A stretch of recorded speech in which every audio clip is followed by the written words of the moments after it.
Greater ম্যানচেস্টারে বাংলাদেশের জাতীয় পরিচয়পত্র এনআইডি কার্ড কার্যক্রম চালুকরণ উপলক্ষে কর্মশালা অনুষ্ঠিত হয়েছে ওল্ডহ্যামের রয়্যাল সুলতান ব্যাংকোয়েটিং হলে রোববার। বিস্তারিত জানাচ্ছেন নর্থ ইংল্যান্ডের বিশেষ প্রতিনিধি সৈয়দ সাদেক আহমদ।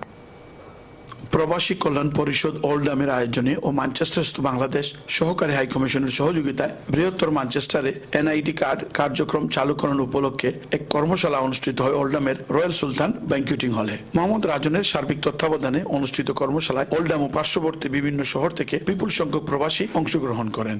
এতে দূতাবাসের দুইজন প্রশাসনিক কর্মকর্তা মোহাম্মদ উজ্জ্বল ও কামাল হোসেন প্রধান উপস্থিত থেকে তাদের বিভিন্ন প্রশ্নের উত্তর দেন এবং এনআইডি কার্ড সংশ্লিষ্ট বিভিন্ন তথ্য প্রদান করেন।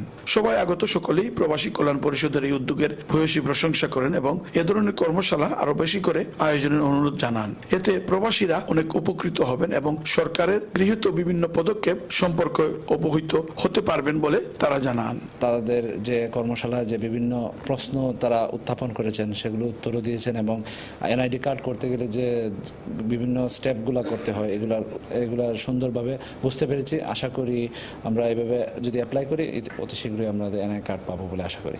বাংলাদেশিদের জন্য ব্রিটিশ পাসপোর্টে নো ভিসা অনলাইনে প্রদানের আহ্বান জানিয়েছেন আগতরা।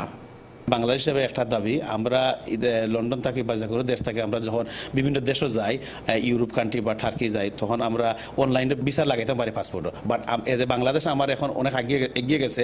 বাংলাদেশ এখন ডিজিটাল স্মার্ট বাংলাদেশ। আমরা চাই আমরা যখন বাংলাদেশে হলিডে যাইমু তখন আমরা ভিসাটা যেন অনলাইনও আমরা কার্যক্রম করতাম পারি। Syed Sadek Ahmed, Channel S News, Oldham, Greater Manchester.